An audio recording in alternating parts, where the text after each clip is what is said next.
El Levítico 27 era el epílogo práctico, un conjunto de reglas que demostraba que la santidad se aplicaba hasta en los momentos de la devoción espontánea.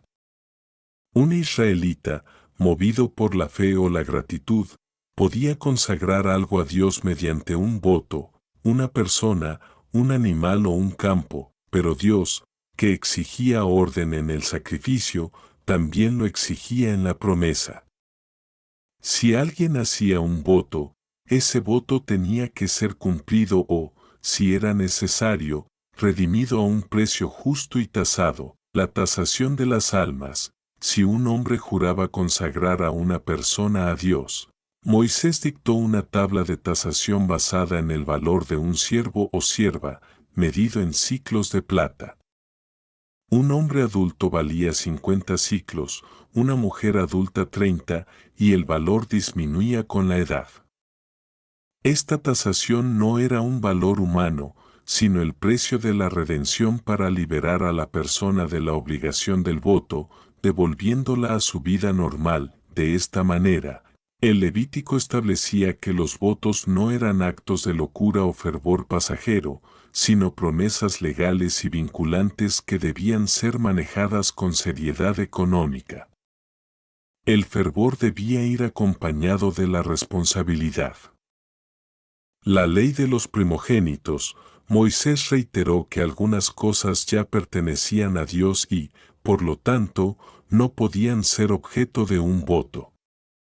El primogénito de los animales, por ejemplo, ya era del Señor desde el momento del nacimiento. No podía ser consagrado de nuevo ni canjeado.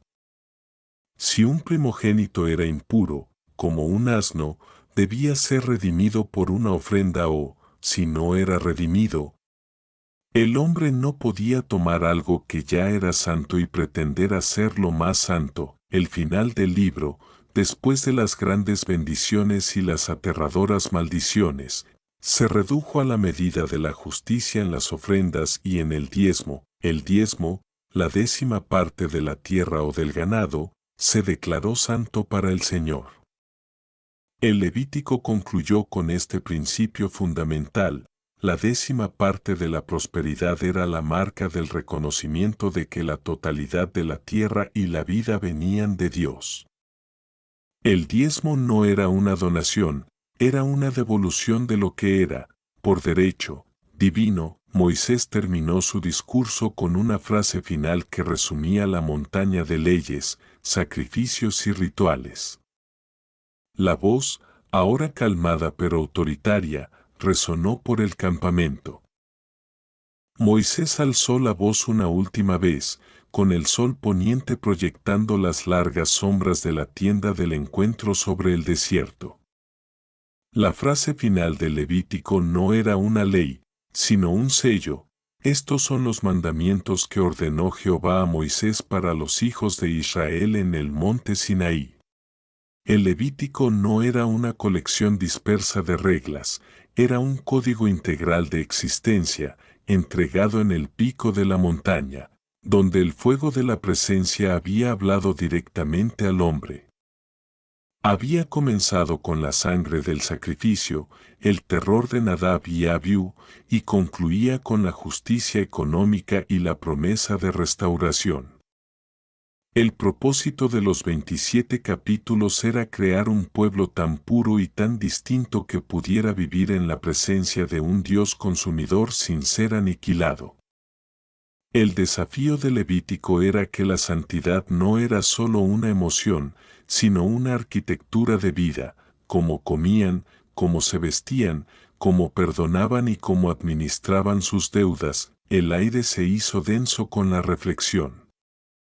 Las tribus comenzaron a dispersarse hacia sus tiendas, llevando consigo no solo las palabras, sino el peso de la responsabilidad. El fuego de Dios ya no era solo una columna en el cielo, era una llama que debía arder dentro de cada corazón, pero la épica de Levítico, aunque formalmente terminada, se extendía a la vida real. Un joven levita, cuyo nombre era Obed, había escuchado todas las palabras. Obed no era sacerdote, sino un portero, un guardián de las fronteras de la tienda. Su trabajo era mundano pero vital, asegurarse de que el impuro no tocara el consagrado. Esa noche, Obed velaba en la oscuridad. El pilar de fuego brillaba con una intensidad quieta. De repente, vio una figura moverse furtivamente hacia la tienda del encuentro, arrastrándose en las sombras, evitando la luz. Era una mujer, pequeña y desesperada, con ropas andrajosas. Obed reconoció los síntomas. Ella era impura según la ley de Levítico 15, una mujer que padecía un flujo de sangre. Estaba en un estado de contaminación que la hacía peligrosa para el contacto con lo sagrado. La mujer se llamaba Séfora, y su desesperación superaba su terror a la ley. Había pasado días en el borde del campamento, sufriendo la doble carga de la enfermedad y la impureza social. Bajo la ley de Levítico, todo lo que tocaba se volvía impuro, obligando a sus familiares a lavarse y a esperar el anochecer para estar limpios de nuevo. La ley la había aislado, pero Séfora no buscaba la purificación ritual. Buscaba la fuente. Obed, el portero, se puso rígido. Si Séfora, en su estado de contaminación crónica, tocaba la tienda del encuentro, la ley de santidad se activaría.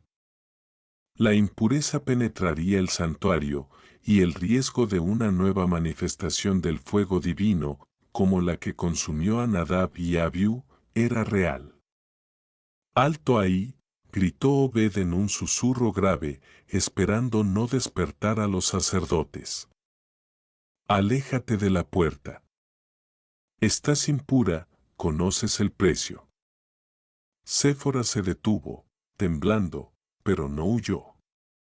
Se giró hacia él, y la luz del pilar de fuego le iluminó los ojos inyectados en lágrimas y la piel cerúlea por la enfermedad. «He escuchado las palabras de Moisés», respondió con voz ronca. «He escuchado sobre la expiación y el jubileo. Pero mi exilio no tiene fin. Los sacrificios me limpian del pecado, sí, pero no curan el veneno de mi cuerpo. Me obligan a vivir para siempre gritando, impura». Ella no intentó entrar, sino que extendió una mano temblorosa hacia el forro de lino de la tienda. Solo un toque, Obed desenvainó la espada, el metal reflejando la luz roja del altar. Si la dejaba tocar, estaría violando Levítico. Si la hería, estaría rompiendo el mandamiento de amar al prójimo de Levítico 19:18. Estaba atrapado en una terrible contradicción entre el ritual y la humanidad. «El sacrificio por tu impureza no es la profanación del tabernáculo», rugió Obed. «Pero el Señor es la cura, no solo el ritual», gritó Séfora con un coraje recién hallado. «Si su presencia es lo que me enferma con miedo, entonces su presencia debe ser lo que me salva». En el silencio absoluto, Obed dudó. La espada seguía levantada, pero su corazón recordaba el mandamiento: «Amarás al extranjero como a ti mismo». Si la santidad de Dios exigía la muerte de esta mujer, ¿qué clase de santidad era esa? Séfora, viendo la vacilación en sus ojos, dio un paso audaz hacia adelante. Ella no tocaría la pared de lino. En cambio, avanzó hasta donde la sombra del altar de bronce se proyectaba sobre el suelo.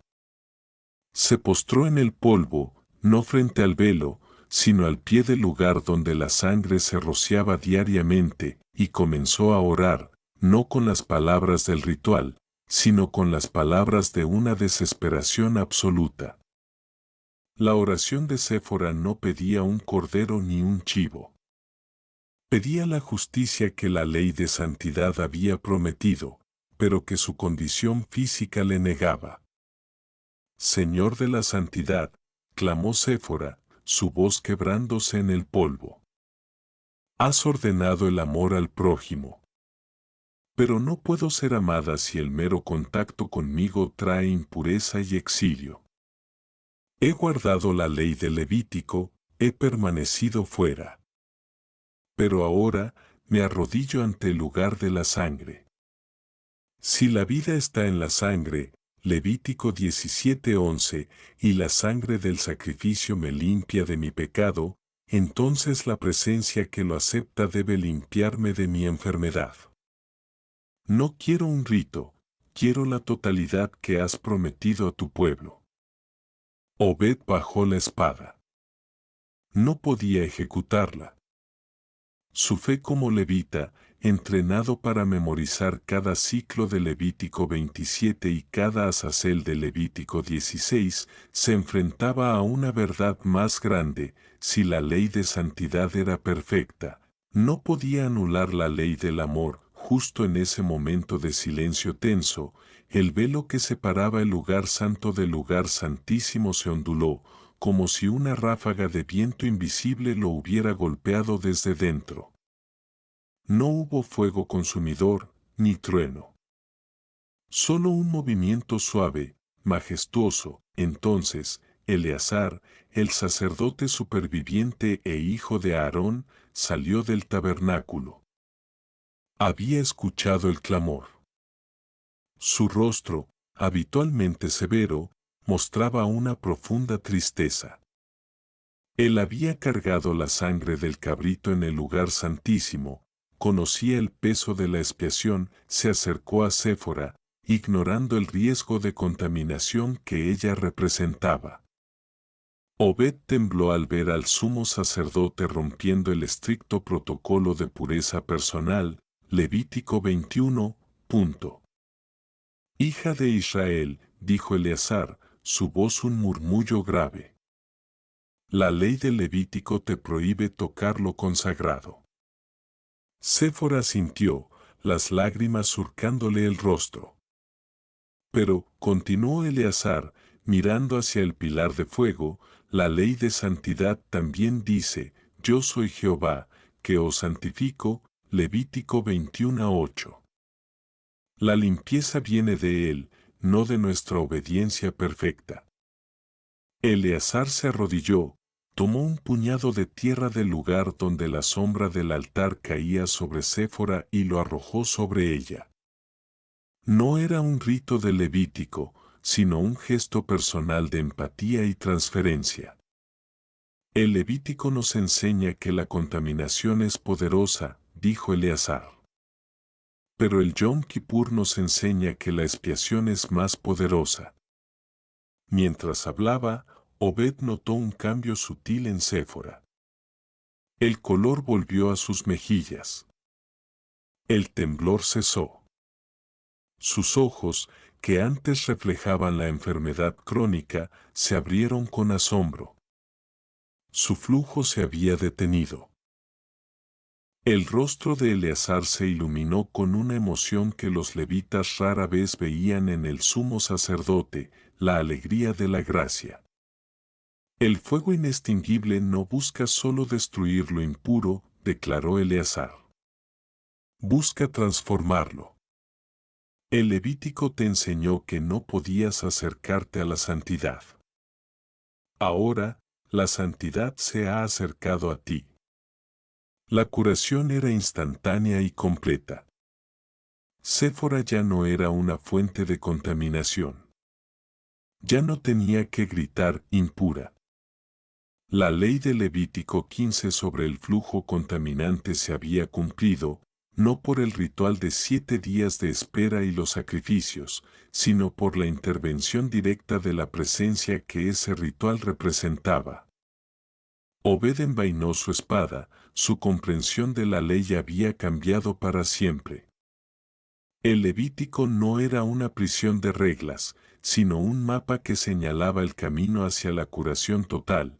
Primero, el ritual externo, sacrificios; luego, la vida ética, ley de santidad; y finalmente, la plenitud de la vida restaurada, La noticia de la curación de Séfora corrió como el viento por el campamento.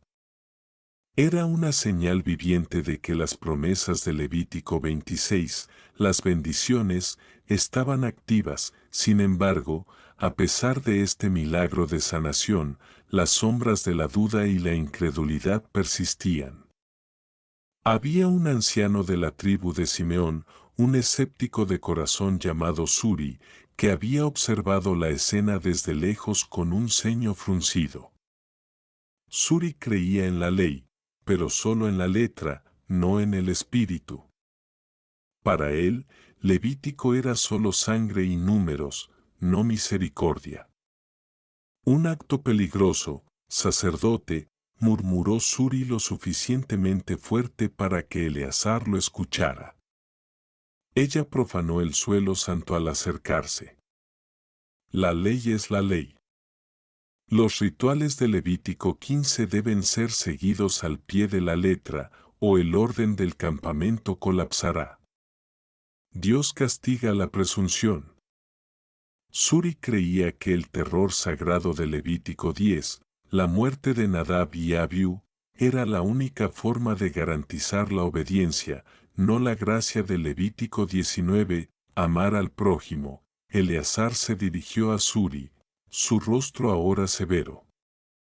El propósito del Levítico es la vida, Suri, no la muerte.